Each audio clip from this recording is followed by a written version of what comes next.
Swayam Prabha. Digital India. Educated India.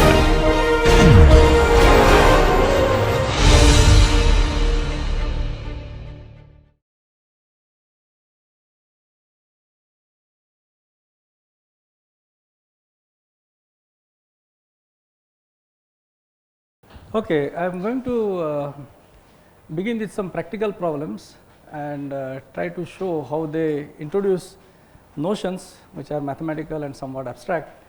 So, it is a practical problems which guide you what you need to introduce. Then we generalize from there purely mathematically and then get some new consequences which in turn feeds into further technical things, and finally it will end up at, I will not describe it today, but it will end up explaining how the GPS works, global positioning system. I will not talk about it, but it is aiming towards that. So, I am going to start with the practical problem which everybody knows. You are all familiar with maps, right? Google map or whatever.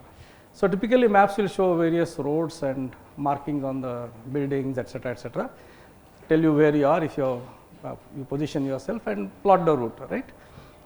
The maps are typical places which are marked, as well as there is a tiny scale at the bottom somewhere right side, which will tell you that this is the scale, and then you can roughly measure and say, okay, it will take about 20 kilometers or whatever, and get an estimate of that. So, problem I am posing is the following.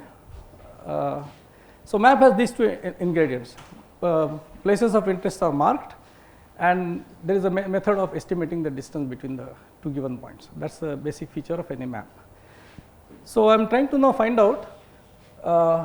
So, map means places are marked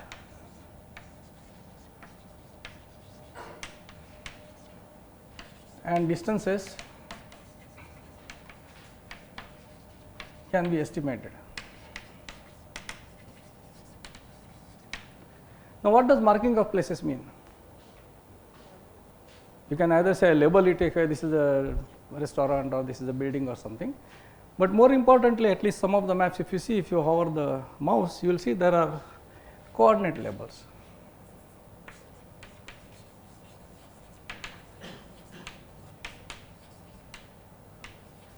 That is two numbers, like some numbers, or if you look at any sky map or astronomical charts, you will see some theta phi numbers there, right. So, marking points means you are assigning some, if you are looking at surfaces, typically two numbers. And then, so if you are given some marking here, this is maybe this is where you are, this is where you want to go. You are given some numbers here, say x1, y1. Here are some numbers x2, y2. I will come to it in a minute in more detail. So, these numbers are something that is visible on the map. Okay, and you are asked the question, well, if you were to go straight, how much is the distance between these two? Huh? Distance formula, very good. So, let us first see how do you assign these coordinates. How do you assign the coordinates? They choose an origin, okay. Then we draw vectors from the origin to our position. Then we assign coordinates to these points. What coordinates do you assign? What numbers do you assign? Based on how many steps you move. Right, good. So let us do that. Since he said vectors, I just deliberately drew some arrows. Let us use the more conventional one. So, you make a grid, essentially take a graph paper, you make a grid, and in the grid there are lines which are marked, which could be number of steps you carry in one direction, number of steps you go in other direction, and so on. And you say this is the point at which I am getting, these are the values, number of steps along x axis, number of steps on y axis, and then I know the distance between them is nicely given by x square plus y square square root, right. Very good. Now, suppose I give you, so this is one way of putting, so this is the graph paper, so this is called say Cartesian grid, okay, orthogonal direction, two directions are orthogonal, you draw this graph. But suppose then I change it to something like this, and now my grid is made up of in the following way. There is some point, again I am marking same walk so many steps etc., but I walk not with this angle, but with the angle which is say some angle theta. Now ask the same question, what is the distance between this and this? My points are the same, except that in one case I use the grid which is like this familiar grid, other case I am using a grid which is different. What will I find it? How do I find the distance? Will we add two vectors? Yes, which vectors? We have a horizontal component. This one? Yes. This way? Okay. And? And then you have your vertical component. Yes. So you essentially you go back to this, right? And again use the Pythagoras formula, right? Very good. But if I were to write in terms of, let's say here I denoted it by say x and y, here I denote by a and b. So the coordinates of the point here earlier were xy, now it is ab. In terms of ab I want to describe, what will I write? The formula will be something like a square plus b square plus 2ab cos theta. Okay, so this is d square, whereas here it will be d square is equal to x square plus y square, right? Very good. It's the same kind of thing that one has. Let me make it little more general now. I use a similar method, but now I take an axis, make an angle, some theta. Along this line again I go so many steps, and at this point I will put the coordinates to be number of steps I have gone along this, which is r, and this angle theta. Okay. So now my coordinates are r and theta given. What will the formula for distance be? Distance will be r from the origin. Along this, yes, very good. So this is okay. So this is just the coordinate system that I am setting up. I could have a different line. I will get a different theta because different points will have some r and some theta. But now I am going to ask a question about what is the distance between these 2 points. So this is r1 theta 1, r2 theta 2. R2 minus R.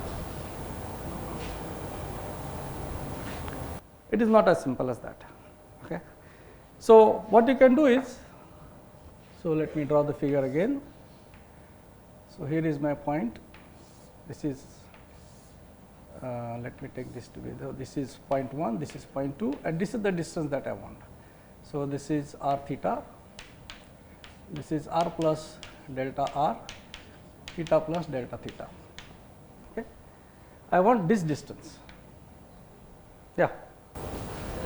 R plus delta R cos of theta plus delta theta minus R cos theta whole square plus R minus delta R square whole root. Remember, I want only this distance. That is So this distance should only contain delta r and delta theta and maybe r.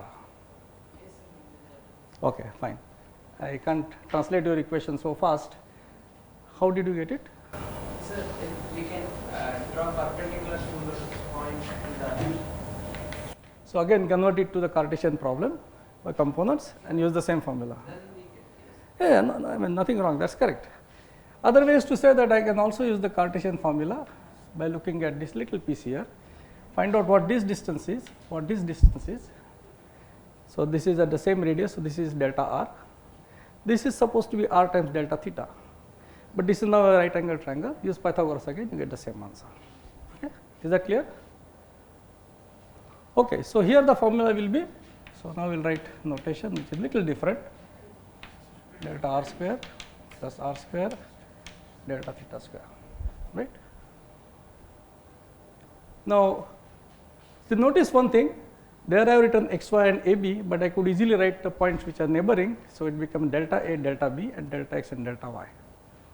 What is the commonality between these, among these 3 points? Sort of common feature. All of them have been derived by Pythagoras theorem essentially, right? In some way or other you either use vectors and then dot products, various things you do, but essentially that is what you use. One point to notice here is that all these distances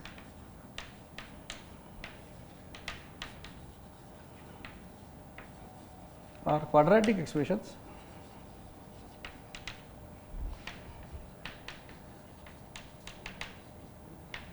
in coordinate differences.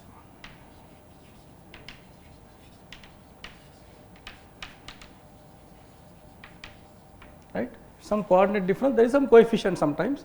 There is coefficient only, there are 3 terms here, a square, b square and ab, or delta a square, delta b square, delta a, delta b times something. So, it is a quadratic expression in general. With coefficient, in some case there are coefficients are trivial, just 1, other case the coefficient little bit different. Third case also they are little bit different. In particular, this coefficient has some, depends where I am calculating delta r, whether here or somewhere here, depends on the location, right. Very good. So, we keep this fact aside. So, delta s square. Now, since it is a general quadratic expression, I am just going to write it a slightly different way. I am just going to write it as g11 delta x1 square plus g22 delta x2 square plus g12 or say g21 delta x1 delta x2. That is a general quadratic expression. I have not specified what x1, x2, this could be x1, could be any one of these examples, right. And these coefficients here g11, g22, g12, g21, in this case it is just 1, and g12 is 0. In this case it is 1, and g12 is not 0, g12 is equal to g21 times that cos theta term. Here it will be first coefficient is 1, second coefficient is r square, and there is no delta r delta theta term, right. Okay, so this is one fact we note, and we proceed further now. So, I am going to erase this part, is that okay? All right.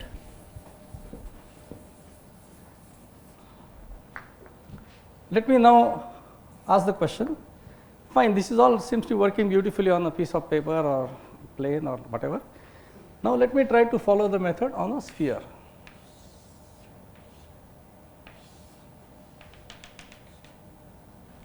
So,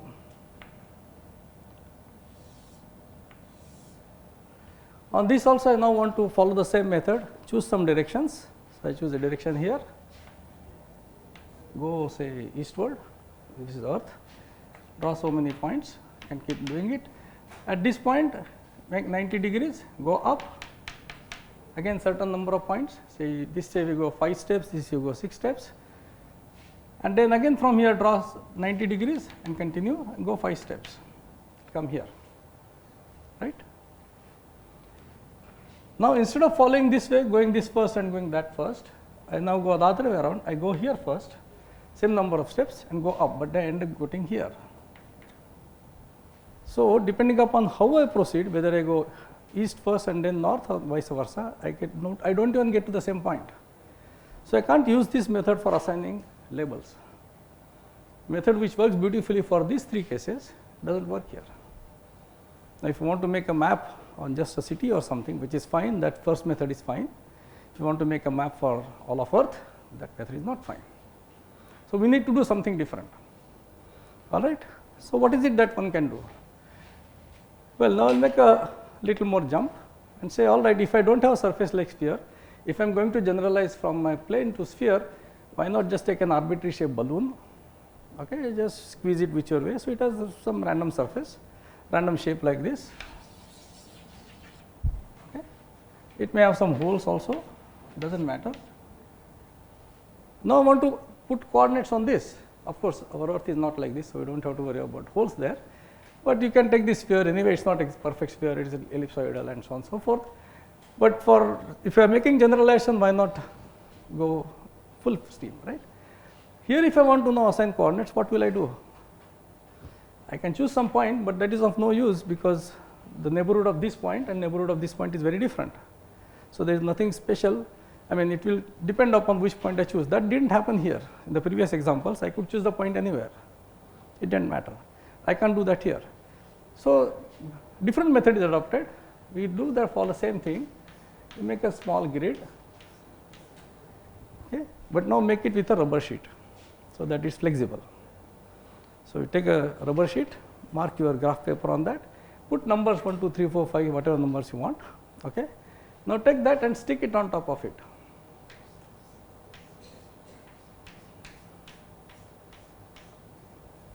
Wherever it sticks to this surface, just below that there is some point, right. So, here is surface, I put it here, under this sheet there is some point. that point takes the same label as the labels marked on this. That's a simple enough procedure. I mean, it's easily doable. So by doing this, I get coordinate labels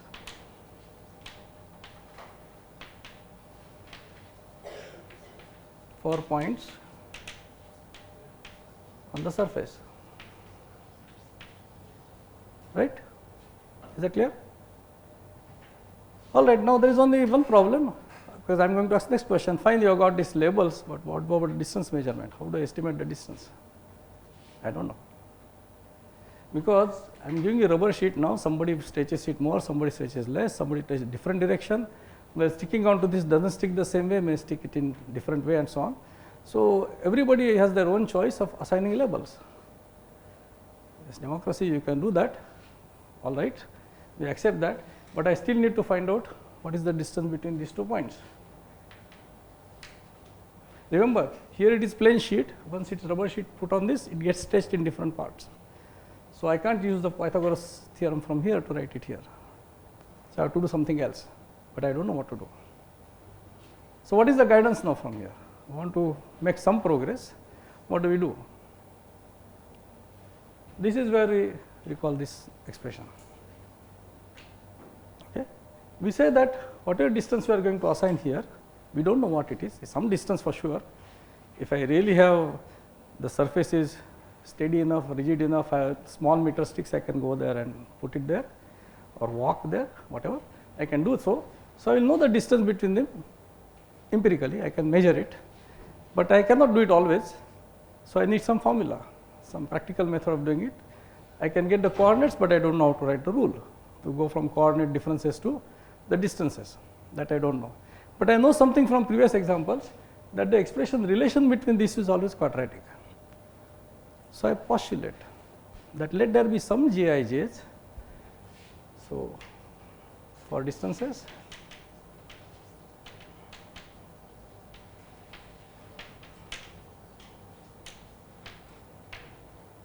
assume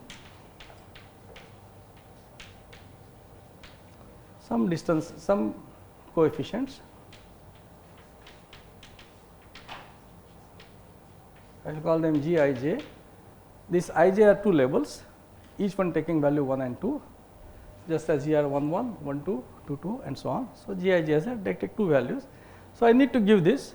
Now I know from previous examples, here they always comes in this together, which is easy to see otherwise.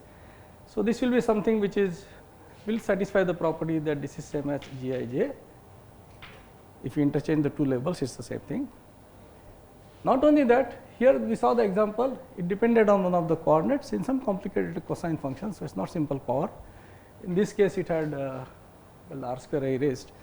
So these coefficients may depend upon the labels, the coordinate labels that you put, right? So I could put them to be.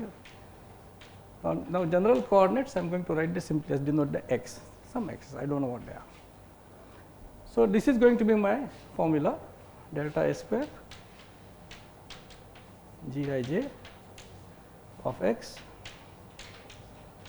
delta xi delta xj. All right. I do not know what these are. I just taken some rubber sheets and stuck it there. I do not know what these are, but whatever it is, it will construct a quantity which is delta square, which is my definition of what the distance is. In the known simple cases, I know what this distance is really. I walk there or put meter sticks or whatever. Other cases I don't know. Okay. But one thing which is certain, as you can see from these examples also, that if we make change in coordinates, instead of labeling them one set of labels, take in different set of labels, the distance between 2 given points always remains the same. Okay. That is this d square which is there. If I write this one or I change, rotate this coordinate axis, but between the same 2 points the distance will always be the same, right. I mean, I am walking here from here to there. If I put a stick, you may take x axis, y axis like this or rotate like that. This distance does not change. This distance is whatever it is. So there is some quantity which remains the same even if I have changed the coordinate labels, right? Yeah. At this stage itself, you assume the metric is symmetric because you know there is no torsion or something like that? No, anyway, it's always symmetric, even in general case. It's the connection which is not symmetric in presence of torsion. If there's torsion, Yeah, but I am not getting there. it's always symmetric. Metric is symmetric. In the usual case, metric is always symmetric. Do not generalize that to No, no, no. One reason simple is simply it's quadratic expression. This is dxi, delta xi, delta xj. So it's symmetric and ij. So automatically only symmetric part will contribute. Yeah, yeah. So here there is no problem. So there's no extra assumption of no torsion or anything. No, no, no, no, no. I will not even get there. I will be at much lower level. Okay. So this is symmetric simply because it has this form and this is under interchange of 1 and 2. It's the same. So therefore only symmetric combination will survive. So without loss of generality, I can take it to be symmetric. Okay. Yeah. So I was saying that. So we know that whatever we assign, you may assign one set of labeling, otherwise some other set of labeling. I must change my g's appropriately so that distance between two given points is always the same, which means this quantity is the one which is remains the same, or I call it is invariant under the change of coordinates. Okay. Yeah. So where did the delta x1 square and delta x2 square go in that quarter form? This one? Oh, sorry. Yeah, thank you. I am so used to it. There is summation involved in that. So summation means that this is actually compact expression. So this is same as g11 delta x1 delta x1 plus g22 this expression. This is same as is a compact version of this expression. So I'm sorry, I'm just too used to this, so I forgot to mention that. Yeah, this is summation convention. If the index is repeated, it is always assumed to be sum. Summed over how many values? Since we are looking at these two, x1 and x2, each ij takes two values, 1 and 2. So this is actually summation over this. Thank you. This is something so hard to remember that. Yeah. So this expression is same as this expression. And these deltas are the coordinate differences, whatever they are. But I do not know what they are, I do not know what these are. But I know that whatever they are, this quantity must give me the same answer always. Okay. So,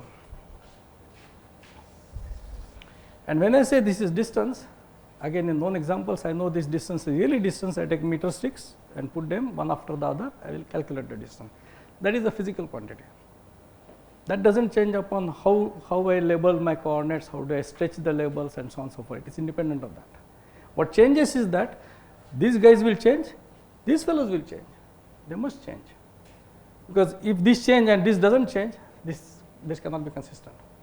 So this has to change when this changes in just such a fashion that this remains the same. Okay. So moral of the story is that this delta s square is the physical distance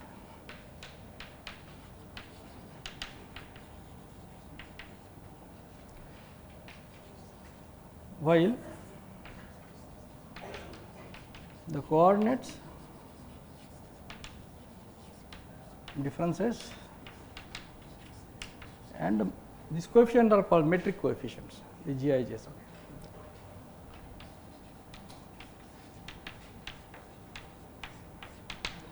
They themselves, by themselves, they don't have any meaning. They have meaning only in conjunction with this formula.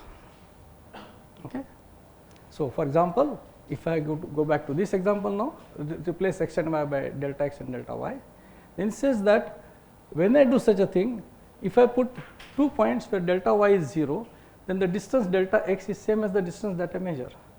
The distance that I measure is the real distance, right? So this says that delta x is precisely obtained by taking difference between two distances along x axis. That is what the first formula says. Second formula will not say that. If I say that delta b is equal to 0, then of course it is still true. What about delta a is equal to 0? Is also true. So along each of these directions it will be real distance. But in combination, that's what you need the extra cos theta term. Okay. So meaning of interpretation of what the coordinates are can be deduced if I know what the GIJs are and if I know what delta s is. Clear? I am gotten from the ordinary map and doing distances to a little more abstract level of saying that if I want to generalize the notion of maps to something more complicated surface, like a sphere for example, then I need to generalize and not get stuck to the idea that I must always walk across and measure the foot. I just take any grid and put it there.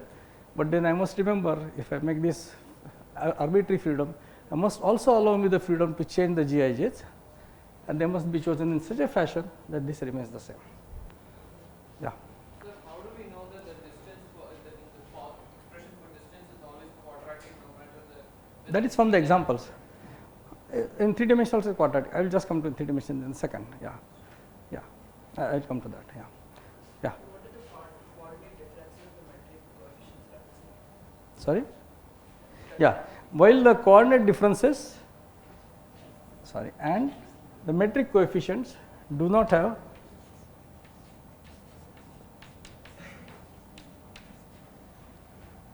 meaning by themselves,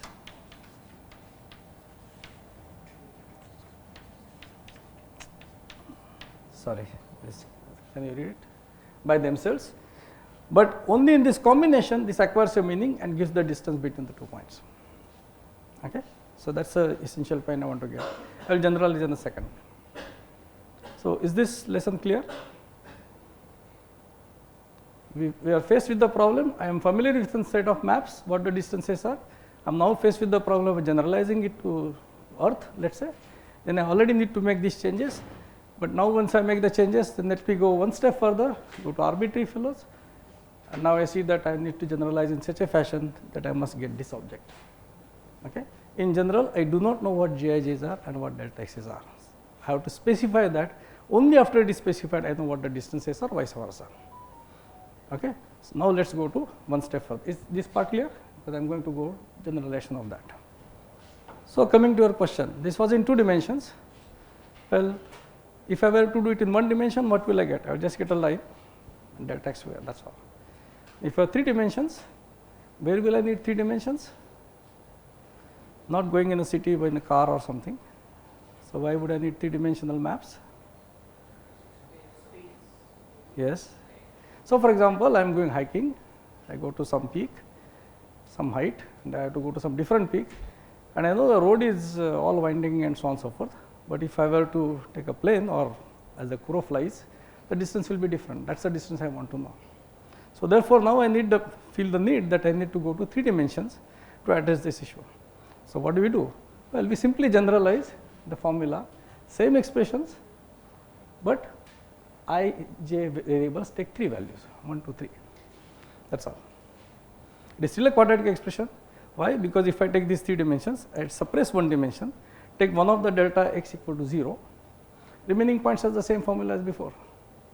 So if I want that property to be true, I must generalize in such a fashion that is again a quadratic expression. Okay. So now I have the general expression delta s square gij delta xi delta xj ij equal 1, 2, 3. Okay. That is a generalization, just writing one more symbol, right. Is it clear? So it is a rather straightforward generalization, but now I am going to ask next level of question. Fine, this is all okay if you are talking about cities and maybe some hiking and so on, but if I am really talking about distances which are very far, so there is no way I may have cartographers will go painfully over a period of year maybe and put labels, etc., etc. But I need to find out these very long distances. What do I do? Well, one method is to say if a very far distance I clap, then the sound goes there, presumably it comes back, my friend will clap at the same time, I will find the time difference, say I know the speed of sound, I know the time difference, I know the distance. So that is one way to access the distance estimate by knowing, using something like sound which we are familiar with, and knowing its speed and finding out that time difference between the sound going that place and coming back. Fine. So that is one way we can access distances which are larger than what you can just walk around. There are a few problems there. One problem is that speed of sound is something which is not fixed. It will depend upon air pressure, it will depend upon temperature. Worse, if there is no air, there is no sound. So this method cannot work if I want to go to bigger distances like satellites. Yeah. So could we use lasers instead because they receive sounds? Coming to that, yes. Okay. So sound is something nice, is the first thing that occurred, and people did use that. I mean, you still shout at somebody, no? So you know the distances sound can be used, but it is not useful for this problem, because it's the distance now. So what I am doing essentially, the distance is being converted, this distance is converted in terms of time. I am introducing one more variable which did not exist here. This is only x, y, z. Now I am introducing one more variable to put it here. Say this distance is the physical distance as crow flies, okay? And there, if I know the time difference, I will just multiply by speed of sound, and then say this is the distance. Speed times the time is the distance, right? So I can convert this side into this method. But now, as I pointed out, that sound is something which will not be available if there is no air, or if the air goes down, pressure goes down. So that is not a very useful method. It's viable for some distances, but not all. But there is something else which is given by nature to us, namely light. Fine. So, and also speed of sound is not all that fast, so it does not really also diminishes and so on and so forth. More problems are there. So while it is a possible method, it is not very useful method. But now you can use light. Okay. You pointed out laser. I may use laser or whatever. Laser is one method, since everybody knows, you can just take it out and shine there. Essentially, it's the light that I can use and flash a light from here. It goes somewhere, maybe it comes back. You put a mirror there, or your friend flashes it back. Know the time difference, you convert it. Advantage of light is it does not need to have air in it. It propagates even without air. That is one great advantage. Okay. Secondly, it is very, very high speed. So you can cover longer distances. Third and most important thing is a property of nature. Speed is always constant. Speed in vacuum or almost no air. Okay. This speed is always constant, and it does not depend upon whether the flashing laser is moving or not moving. That is a property of nature which has been discovered over a period with a lot of experimentation and so on. That is something that we accept. Okay. But if that is the case, what advantage do we have? Because now we are really in good shape, because this conversion from distance to time to distance is always fixed. The same constant c, which is the speed of light, is denoted c, which is about 300,000 kilometers per second, right? Unlike speed of sound, which will be only about 1100 or so kilometers per 330 meters per second. Okay. So this is greater speed. It is independent of this. So this method of logic will always work, because the speed of light is always constant. So what do? I replace this guy by c square delta t square. Okay. This is sort of very simple thing to do, going from here to there. All right. So I erase this now. So we use this fact of nature which is available to us and write this. But now the fact that speed of light remains the same will also impact in saying, remember this part I said that I can change my coordinates, because my labeling can be changed. I can stick the labels in different fashion, but my metric must change in such a fashion that this remains the same. But if this remains the same, this will also remain the same, provided delta t remains the same, right? But that is not guaranteed. At least we do not know for sure, and we have to examine whether that is true or not. So this will remain the same if these guys are changed. This I do not know. I am just putting it, simply saying that delta t is this property. Now what I am going to do is make one more jump, so to say, and say that I will generalize the formula to say delta s square to be, I will include this guy, put it on this side, and then write it as g mu nu delta x mu summation mu nu equal 0, 1, 2 and 3. These are my x, y, z coordinates. This is my new fellow that I introduced t, and sort of more or less straightforwardly generalize that expression to this expression. Okay. So far it does not look terribly revolutionary, it's rather simple to write that, but there are of course many things hidden in it. Here delta x's I know I can change. What do I mean by changing delta t? X's were arbitrary coordinates because they just depended upon how I took the thing.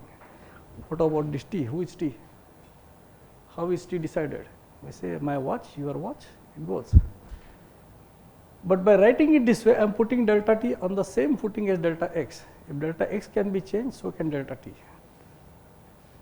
They both must change in such a fashion, and this guy must change in such a fashion that this remains the same. Is that point clear? Sort of following the same logic that I use for the so-called real distances or special, yeah. So how did we get 0 also? Oh, it's just a labeling. The t is what I am calling 0. I could call it 4, but convention is to call it 0. Yeah. So that's why I say this corresponds to x, y, z, and this corresponds to t. But by saying it, I am already demoted t from something which is fixed to something which may change. Okay, recognize that, because just as x, y, z can be changed to r theta phi or whatever else, so can this. How exactly it changes, etc., etc., there are different reasons. I will come to that, little bit of that in a minute. Okay, but by writing this formula already implied that such thing is possible. I am admitting the possibility. Ah, yeah, yes, you are right. That I will write when I write it here. Oh, here. Okay, I can write it CT. Sure. Yeah, you are right. I was going to write when I write next, but that's okay. Correct. You understand, because dimensionally it is these are obtained by measuring. Although I have now decoupled from that, but initially they came from distances, length dimension. C times t is the length dimension. Yeah.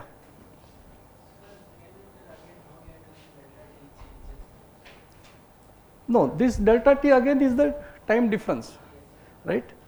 I am saying that when this part is fine. This is just a statement that this physical distance L, so many kilometers is c times delta t time required for to travel back and forth. But now I am going one step further. I am saying that I am putting this formula by bringing it here. But this is now saying, if I interpret this formula the same as interpreted here, then what does it mean? The space part of this. So I can write it as, say, g00 delta t square. Let me take it g0I delta t delta xi plus gij delta xi delta xj summation ij summation I equal 1 to 3. This is 0 0, right? This is the same expression as that, right? So this part we understand how we change, right? This part we don't know, but by putting it on the same footing, I'm allowing for the possibility. Maybe this is just as we assign the coordinate label x, y, z by taking graph paper. I'm now going to assign events, some entity called events, a timestamp. So things which happen now, not only they happen at this location, but at this time. So I'm assigning a time coordinate. Okay. So I'm not talking about only simple distances anymore. I'm going a little beyond that. So here I would have called them points. Here I will call them events. So events just means that this is something which happens at the space label x, y, z and a timestamp. Okay. So this time stamping procedure, although we are not discussed in detail as to how the time stamping is done, that's a separate part. I mean, normally one will do it that way when you introduce special relativity. I will bypass that step, but I will get the same results in a slightly different fashion. But we have to assume that this can be different. We will explore the consequences of what does this mean in a minute. Yeah, is this part clear? So just writing this way, I am allowing for the possibility that there is a time stamping to be done. This is again time stamping of two events with the coordinate difference delta t is delta t. This delta t is no longer the distance time of travel from going from point A to B and come back. So I change the interpretation of what delta t is. Okay, but I sort of followed the same logic to come here. Okay. Now we had the simplest example of space part was our Cartesian system, right? So there we know that, oh sorry, it went off, the delta x square plus delta y square plus delta z square. So the metric coefficient Gij's were simply 1 1 1, right? So corresponding statement here would be saying that delta s square is equal to g00 delta, sorry, okay, g00 delta t square plus delta x square plus delta y square plus delta z square. or delta x1 square plus delta x2 square plus delta x3 square, same thing. Is that okay? x1, x2, x3 same as x, y, z. Okay. Now notice that when I put this coordinate difference, so now two events. What are the two events? I flash light here, it goes to the wall, comes back, that's my second event. So time stamping of these two events, one is t equal to 0, second is delta t. Okay. So I am now using the fact that this delta t is time stamping of two events. What are the two events? One is flashing light, second point is light is received. These two events have time stamping, x, y, z coordinates are the same because I am at the same point, but it takes some time to go and come. So that is delta t. But this I know corresponding delta s is 0, but the distance it has traveled is exactly that. That is what we used here. Okay. Now this can only happen if I take this guy to be equal to minus 1. So that this equal to 0 is this expression, which is same as this expression. Okay. This is not the most general expression, this is the simplest expression one can write. Just as the simplest expression was Cartesian coordinates, distance square was delta x square plus delta y square plus delta z square. I am writing now the distance between two events is minus delta t square plus delta x square plus delta y square plus delta z square. This is part we know, this is something I added, and I put a minus sign for the simple reason that otherwise I won't get delta s equal to 0, right, because that came from here. Once I describe what the two events are, flashing of light and receiving the light, I know delta t, it has gone that distance, which is delta x square plus delta y square. That must satisfy this relation because speed of light is given to me, it is fixed. Okay. So this has to be 0, but this cannot be 0 unless there is a minus sign. So this is the thing that I use. Oh, sorry, c square. Thank you. I keep forgetting this. We are used to putting unit c equal to 1, so we just we forget about c, but you are right. Is this part clear? Because from here I am going to go next step. If you have any questions, please ask. So you've gone from space to space, right? Yes, yes, but without using those words, yes. They motivated it from the practical problem of wanting to know the distance estimate, and then if the distance is large, you have to use light. If so, then now you generalize it to there. So that's how I followed the logic. Yeah, go ahead. Please go through one more time why we have minus square root. Yeah, I put some g00, right, which I didn't know. Now I am saying that consider two events, just as there in the x, y, z, in the Cartesian points I took x, y points, right, general points were delta x square plus delta y square. But I could take 2 points which are along this axis, then it's just delta x square, or here it will be delta y square. So I can always choose two different events and ask the question what is the distance between them. For the space part it is clear. Now I am asking the question, let me choose my delta x, delta y, delta z in such a fashion. Let us say delta y is 0, delta z is 0. So this is my x, y, z coordinates. T equal to 0 is when I flash the light. That wall there reflects it. This distance is my delta x. The light goes and comes back, and I know delta t. So the two events here which are gone from there, distance delta x is 2 times delta x, of course, and I know that 2 times delta x, c delta square is equal to 0, because that's how I found out the distance. C square delta d square is equal to delta x square, right? So that being the case, I must get the same answer here. So this should be 0, but this cannot be 0 if this is also positive. So therefore sign has to be negative. Yeah. So now that we included time into the expression for delta s, how do we know whether delta s still represents physical distance? Coming to that, yes, good question, good question. Yeah, I will come to that. Yeah, yeah. Delta s is not the distance between events. Time is This guy is the generalized notion of distance. Let me use the word interval just to distinguish from the distance. It is like distance but not the distance, because distance by distance means space distance, spatial distance. This is something interval between two. So, right. So if I am only talking about points in this 3-dimensional space, this point and this point, I have delta x square, delta y, z, etc. But I am talking about something happening here at time t, something happening here at time t2, then I am talking about two events, not 2 points. So, yeah, event interval is the analog of this delta s square. So this has now gone from mere distance to event interval. So I made that generalization. Yeah. What was your question again? Sorry, sorry, I forgot because. Yes, sir. So now that we have included time Yeah. into the equation for Why delta is S, this? how do we know it still represents physical distance? Right. So this is not the same distance as when this will be distance again, provided delta t is 0. Okay. So if I have two events which are simultaneous, t1, t2 are same, then this delta square will recur to that. Remember, this is not, these are variables, there are different sets of points I can choose. For special cases, I will get certain value. So this generalized notion of interval, let me now use the word interval, will match with the distance provided delta t is 0, will be equal to 0 if these two deltas correspond to light flashing and coming back. But if it is not the case, for instance, I may have delta x equal to 0, I am sitting here and just watching time, tuck, tuck, tuck, tuck. So all the events are the same, x1, x2, x3, delta x is 0, delta y is 0, delta z is 0, but I still get some time interval, then these terms are 0, I will just get this, so I get a negative answer. Unlike the previous distance that we talked about, which was always positive, because you can walk there, this distance can be positive, negative or 0. So this interval can be positive, negative or 0. Because of the fact that there is a minus sign. Yeah. They will be complex only if you put, these guys are complex.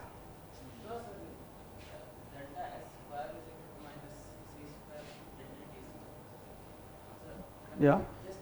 Or interval itself is defined as Exactly. Good. So I don't take square root to get a minus sign I there. Yeah. So the point here is that, so I generalize the notion of these distances to this one, to this interval now. I will call it, I may still call it distance, but please understand when I write this, either mu nu expressions or this expression, it really corresponds to interval. The distinguishing property of this is positive, negative or 0. Unlike the previous case where distance between 2 points was always positive or 0 of course, this can be positive, negative or 0. When is it positive? This is called space-like distance.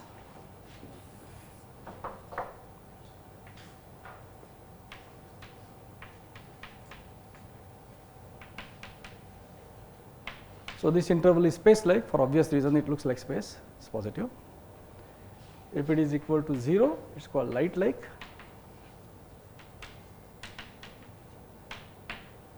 It likes light because you are talking about the time of travel coming back, so just the light travel time. And if it is less than 0, it's called time-like. Why is it time-like? Because this is a special case. If it is, yeah, no, it is time-like because if it is negative, I can always choose events such that all of these are 0. So the only thing that changes here is the time. So it's time-like. If I take, if this is positive, then I can set delta t to be 0 because this is still positive. And the only thing that changes here is the space. 2 points, the spatial coordinates change. So it's space-like, this time-like. And if it is exactly 0, then I cannot put either of these separately 0. One of them must be non-zero, one of these must be non-zero. So it's light-like. Okay. So we have gotten somewhere. Is this part clear now? Because now I am going to ask more questions. Is this clear? Yeah. There might be cases that the magnitude of delta c square delta t square is greater than the sum of the space coordinates. Then also delta square will be less than 0. Yeah. That is also be done as space. Sure. But there's change in the space coordinates. No, I agree. I am not saying that this can happen only when this is 0 or not. I am saying if it happens to be, let us say, positive, then it is possible to find two events where this is 0 and this is not there. If it is negative, then I can choose this to be 0. That is what I mean. Yeah. So I am not saying that every time it has to be that. No. Okay. If I want to draw a picture, just in case, I don't know if it will help, but let me draw it.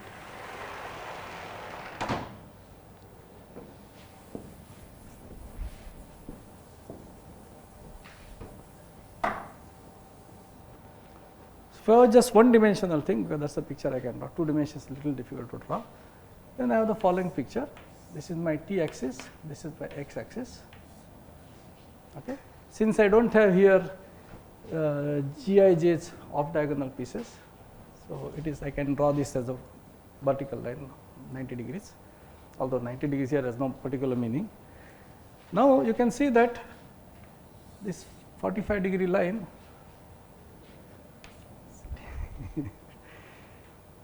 this 45-degree line will correspond to this light-like interval. So any 2 points on this will satisfy the relation c square delta t square is equal to delta x square. Is delta x square, this c square delta t square is 45 degrees, so they are equal in magnitude, and the sign is opposite, so it will be equal to 0. So 2 points along this line will be light-like interval. Okay. What about 2 points which are something like this? Then I am getting something here, but these guys are smaller. So this is positive, so this is space-like, and likewise now it's a simple guess, this should be time-like. Right? That's the only part which is left, so that must be time-like. So if we had not the minus sign, then we just x and y axis, then everybody is positive. There is no distinction like this. Okay, is this part clear? So yeah.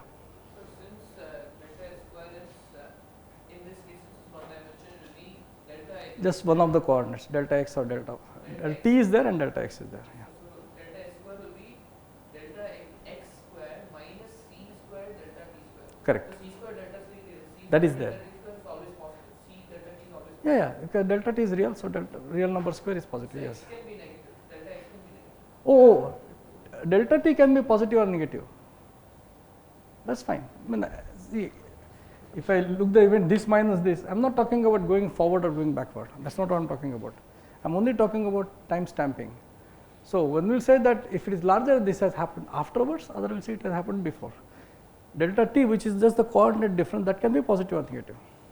But what enters is the quadratic expression. Square of it, so it doesn't matter. No, so in the delta a square, it doesn't matter. Yeah, that's correct. So but in the graph it will extend to all quadrants. Yes, yes. Oh, yeah, sure. Yeah, I mean, can also have this. Various things. Yes, sure, absolutely. You mentioned the light cone to try. Yes, it's already there. I was about to think of that. This portion, this region, this is called a light cone. And this region outside, this is also. So this forms a cone. If I were to go to two space dimension, one time dimension, then let me draw the figure.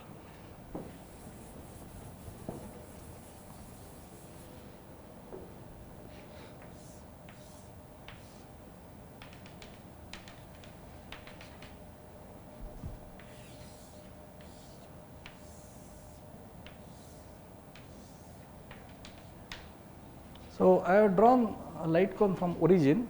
So this is my t axis. This is x axis. This is y axis. So now imagine this is x axis, y axis, and what we will call z axis I am calling t axis, because we are in two dimensions, two space dimensions. Okay, I am not sure this picture is good enough, but I will try to. This is x axis, that is y axis, and z axis where I am standing is actually time axis.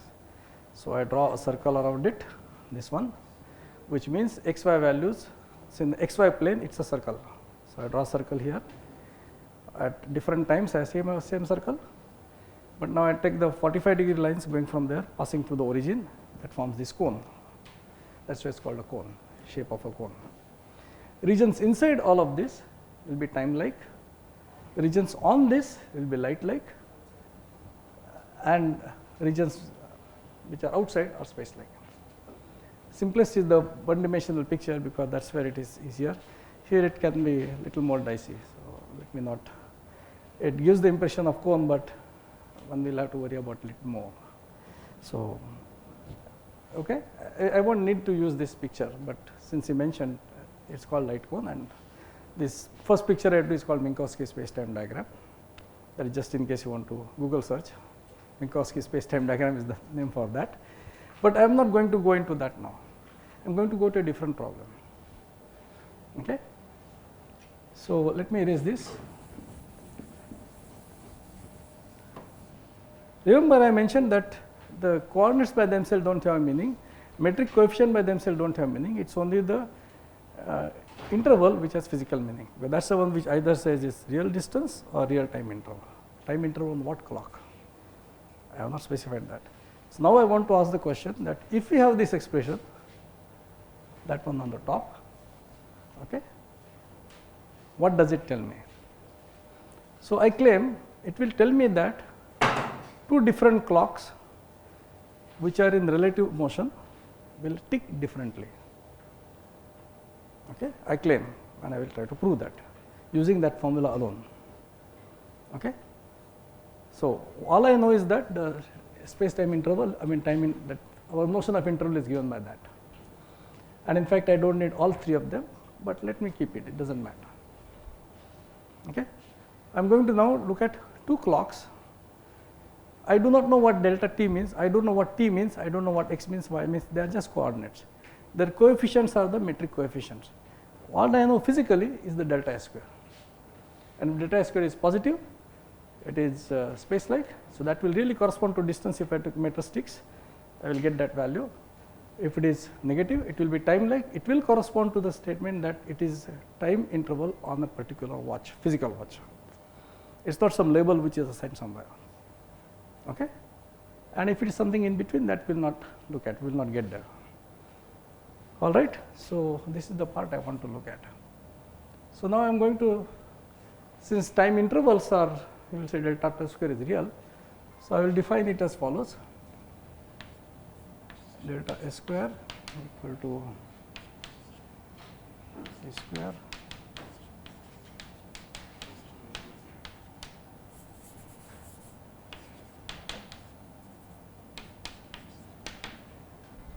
I equal 1 to 3, I am just saving writing. Okay. This is x1 square plus x2 square plus x3 square, 3 terms there. Okay. Now, I am going to look at trajectory. So, this is my map, right. The previous one was a map in the sense x, y, z coordinates were given and the distance was given by that rule. Now, this is my map which I will call Minkowski space time, or let us just call it a map, but which involves the time the time stamping and distance labels. So, that is what map is. Now, on this map I can ask a question. I am sitting in a car, I have a watch in my car and I am driving around, but I am driving simplicity with uniform speed below the speed limit. Okay, I am doing that. My watch is showing some things. So, I ask the question, whenever the watch shows something, I flash light, 1 second later I flash another light. So, these are my two events. Since I am moving on the road, my first event is here, second event is flashed at that point, right. So, I say that my motion of a clock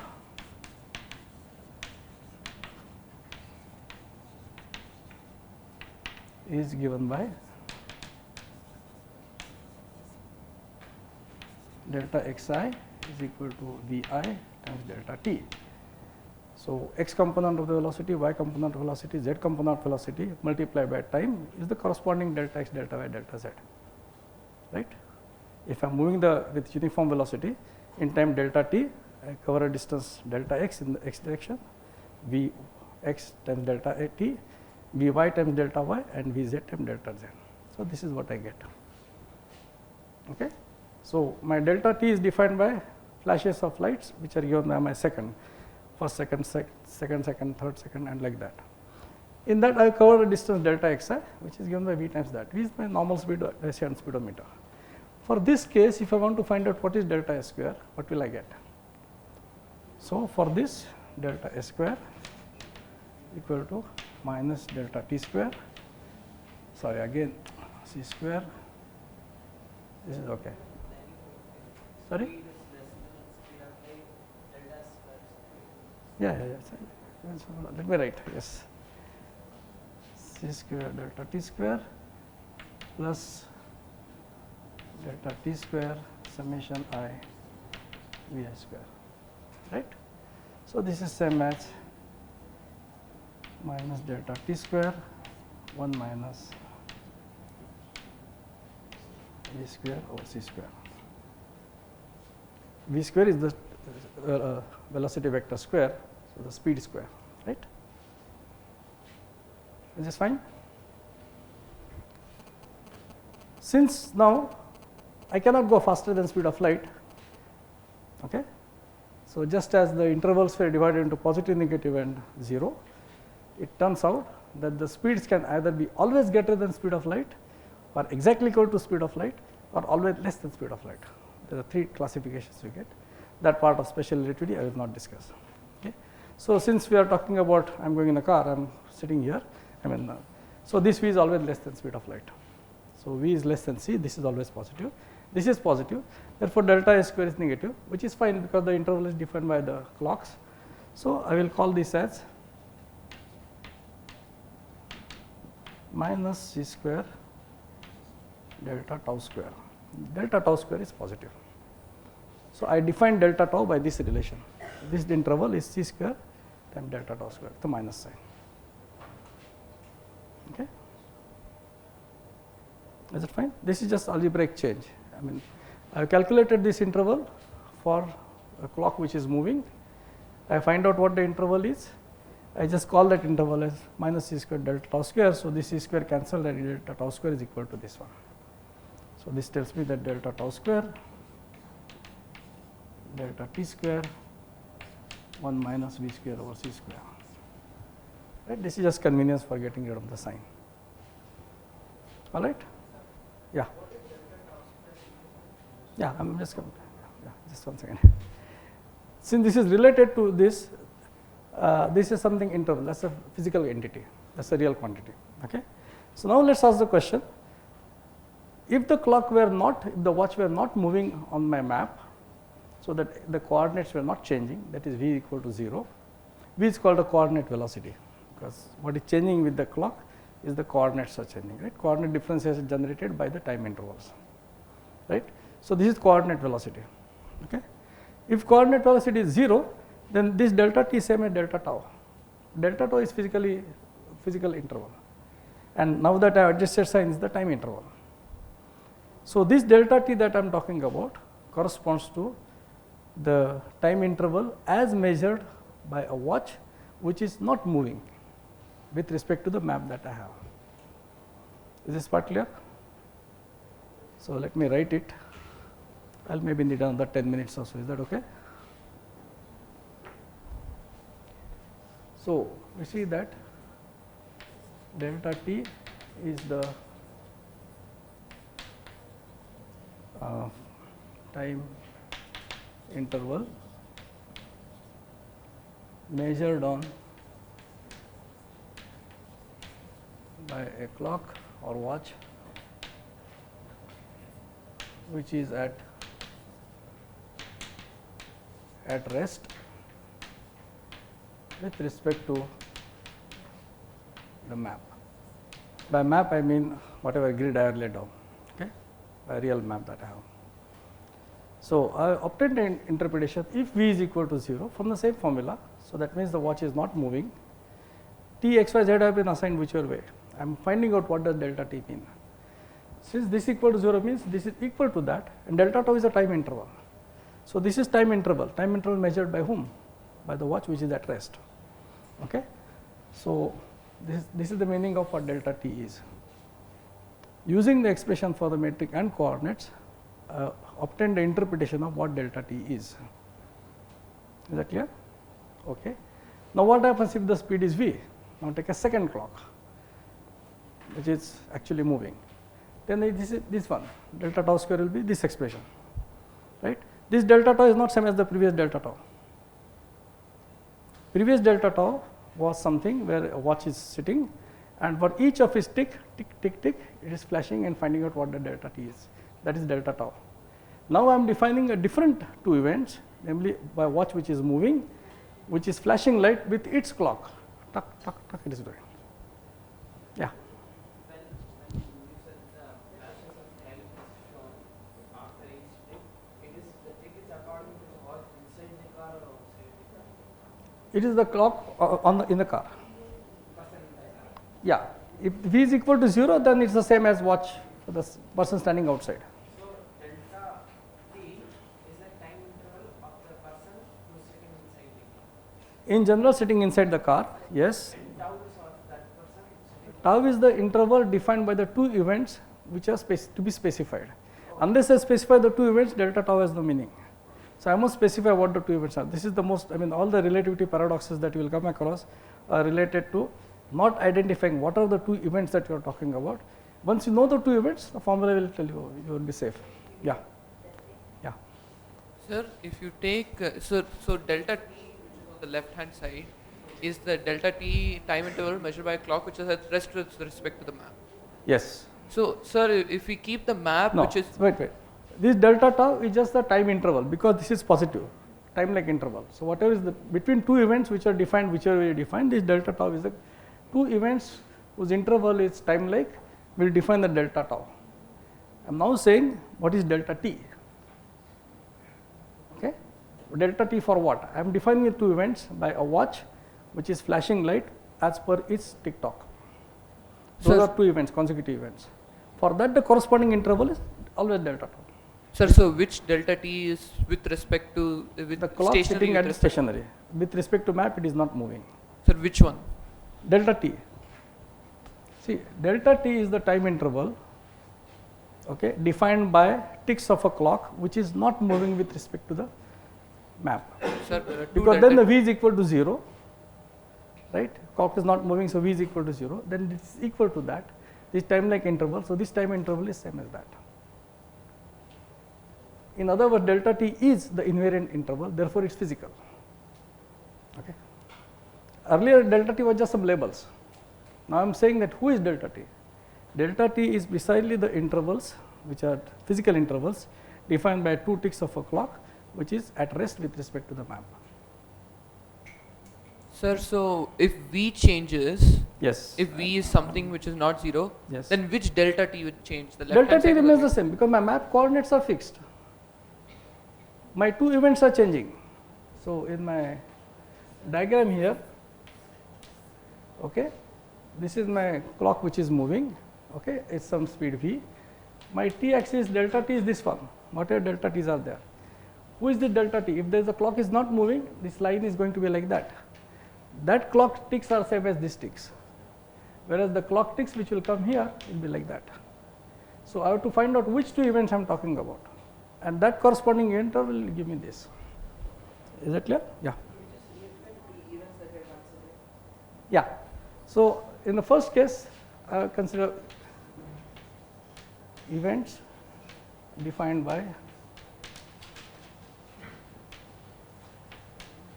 two consecutive ticks of a watch. Okay. In general, events are defined by this. There are two cases here. A, watch at rest, always with respect to the map. So relative what I am talking reference is always the map, and B, moving on the map, moving with relative uniform velocity. I am considering two separate cases. Okay. So this will define for me a delta tau 1, let us say, this will define me delta tau 2. The intervals will be different because two events are different, right? But because the events are defined by the ticks of a clock, and since the events are different, their intervals are different, the second as defined by a moving clock is different from second as defined by the clock at rest. I will repeat my sentence. I have defined two events. Two events are defined in two different ways. But events are always defined by saying there is some watch which is giving tick, tick, tick. So two consecutive ticks defined wherever the location is on the map, delta x1, etc., and delta t. Now, if the clocks are in two different clocks are in two different motions, and they define different events, different pair of events have different intervals. Okay, because the intervals are defined, they are different, and they are defined by the ticks of two clocks, which means that two clocks don't tick at the same rate.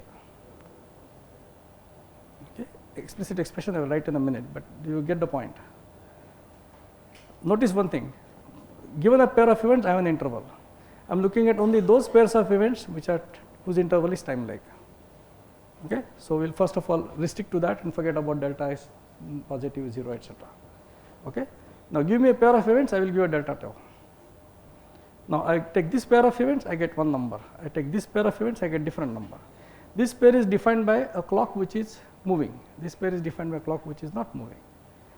Intervals are different, but intervals define me what are the seconds, because the ticks are telling me what is 1 unit of second, right. So, the two clocks are having two different intervals, and therefore, this interval being different, which says that the two clocks are ticking at different rates. Is that clear? If not, ask. It will take little time, but let me write the expressions in a minute. But basically, you see there are two events, one pair of events with one clock, other pair of another clock.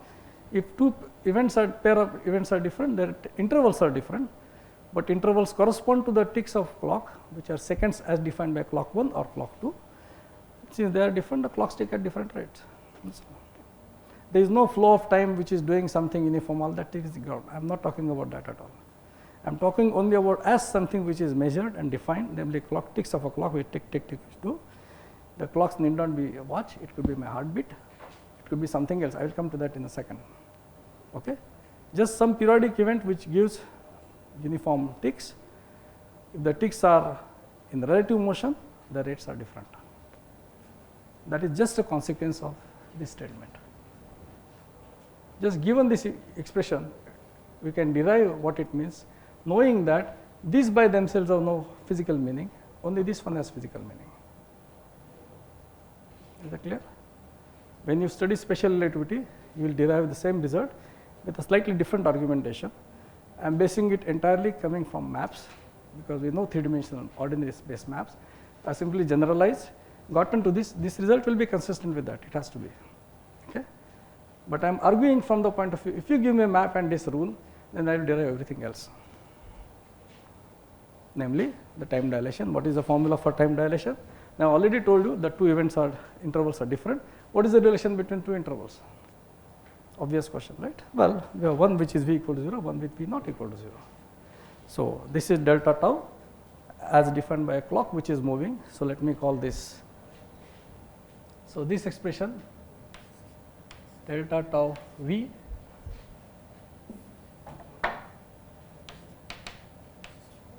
and remember this delta t is nothing but delta tau as defined by clock at rest. So, I am just call it delta tau at 0 and of course, square and 1 minus v square by c square. Okay.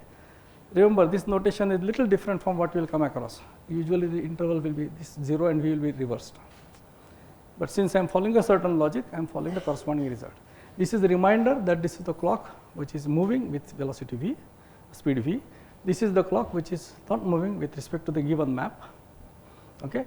Its time interval ticks are defined by delta tau 0. These are defined by delta v.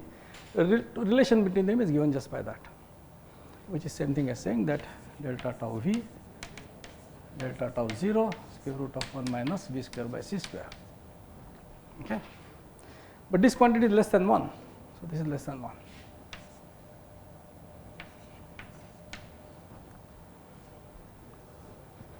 Okay.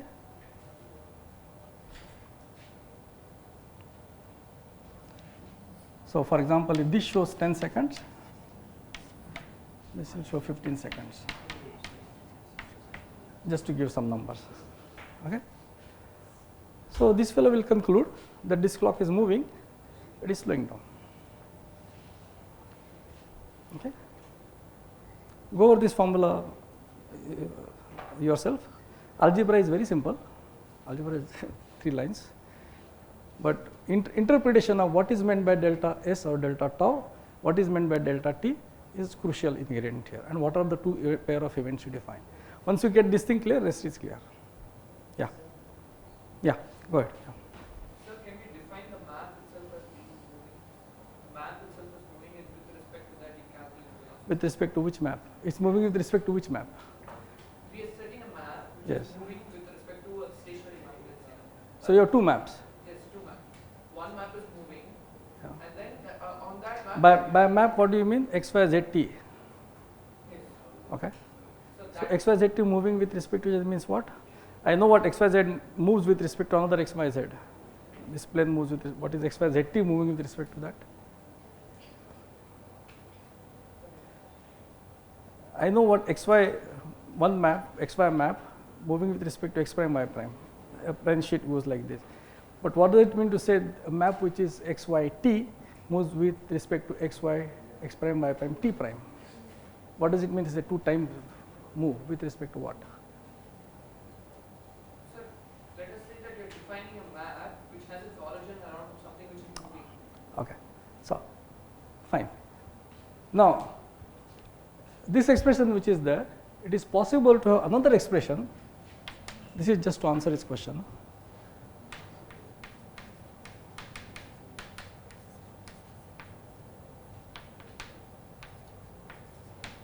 You can have a different set of coordinates labeling x prime, y prime, z prime, t prime, such that the corresponding intervals are given by this, but they still give me the same delta square. This is a coordinate transformation.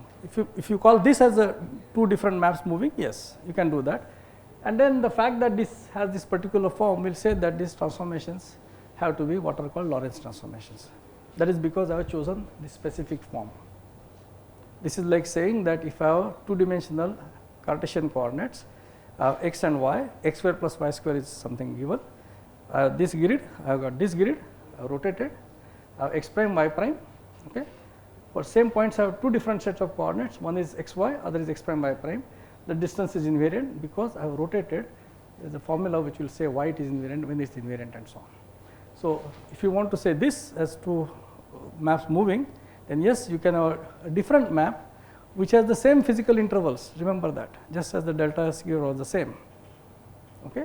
Then the maps, the coordinate transformation have to be related. Yeah, you had a question. Yeah, 1 minute. Yeah. Okay, so if V is equal to C, then our time interval is going to be equal to 0. What does that even mean? Good question. I said that if there is a watch which is at rest, it cannot go to speed c. All speeds are divided into three classes. Either you are born with speed of light and stay with that, you cannot change it. There is no frame in which you can move where the speed will change. That's the statement, speed of light is constant. If you have speed less than speed of light, you can never reach speed of light. If you happen to be born with speed larger than speed of light, you can never come down to rest frame. This will follow from specific properties that you will get from Lorentz transformations. I am not going into that mathematics, but that is a fact. So, you will not cross over, you cannot get this to this. The limiting case, you can get it very close to 0.9999 you can get, but not equal to 1. Yeah, yeah, sorry, he had one question, then come to you. Yeah. So we'll assume it to be the limiting case. Then if some objects travel with the limiting case of the velocity, he will feel a near constant as time is not changing. Yes, the clock will be very slow, yes. I will give an example in a second, just give me another 5 minutes and I will wrap up my talk also and say why it is real, and that is where I want to get to. Yeah, you had some question on this, then I will give me 5 more minutes and I will explain that. Yeah.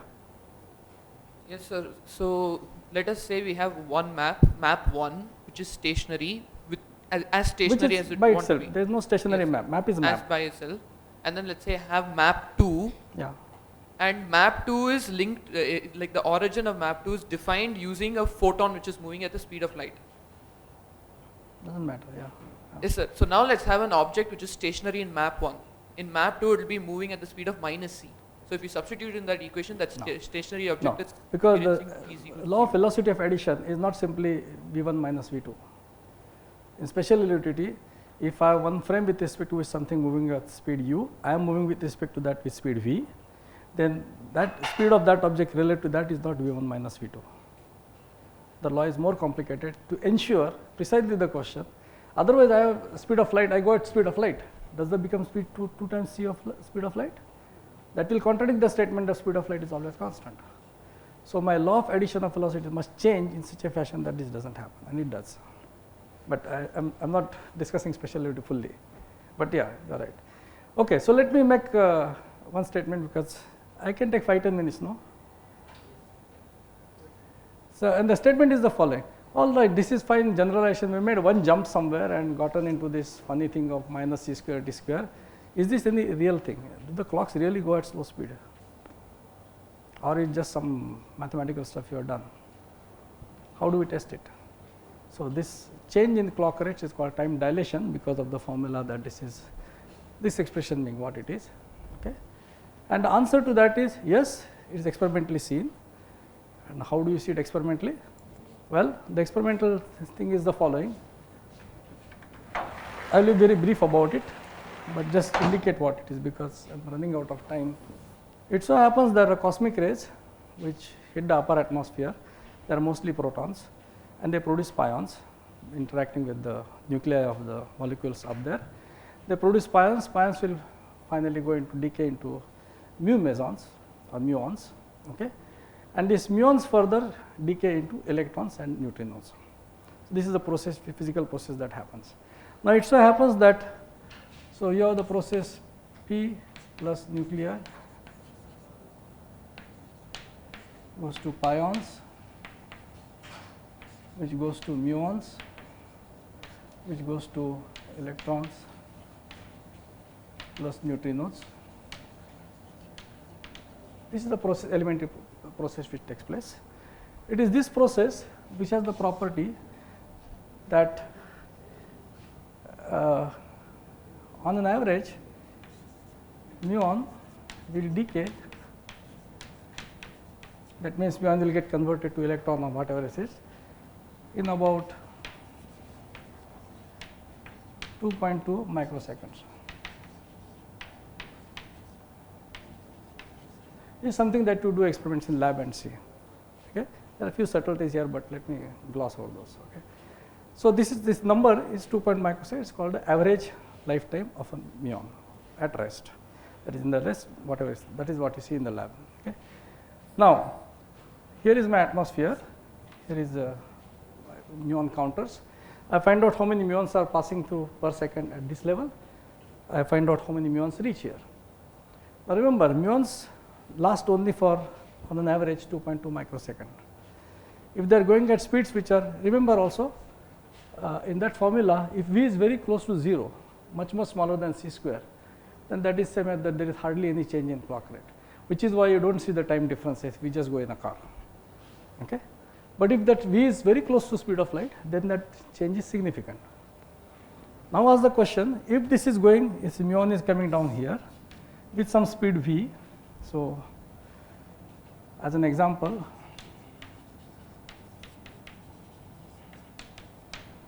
let muon be traveling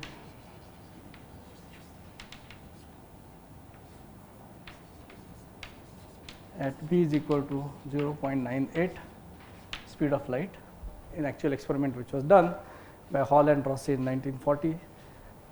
The values that turned out to be about that much. Okay. If that is the case, then it will take certain amount, and let us say this height is let us call it say 9 kilometers. In the real experiment it was only 2 kilometers, but here for illustration purpose I am taking these numbers. So, this is the muon is going to travel from here to there, the distance is about 9 kilometers. So, if it were to travel at speed of light, how long will it take? So, 9,000 meters.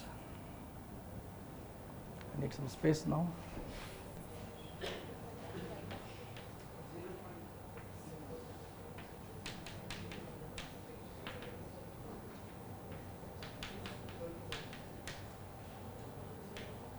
Minus 5 seconds, right? Approximately. Is that right? I may make mistakes, please correct. Okay? Now, this is larger than this microseconds. Which means if I start with certain number of muons, some of them will decay, and roughly let us say this lifetime is related to half life with some factor. Let us not worry about that factor, let me pretend this to be the half life just for sake of argument. So, the calculation is easy. So, how many half lives will be there here? So, this is about 30 microseconds, this is about 15 lives are there, right, which means the numbers will deplete by the factor of 2 power 15. So if there are 2 power 15 muons per second here, roughly there will be 1 muon coming down, right? That is what one will expect. However, if this 2.2 microsecond statement is a statement of muon decay when muon is not moving, I mean roughly close to 0 speed, okay, then that is the statement, but it is moving now. Now, muon decay to half rate can be thought of as a clock, or you can imagine an observer or person measuring there is falling with muon. That fellow has a clock. That fellow is moving because muon is moving, but moving clocks have a different tick rate.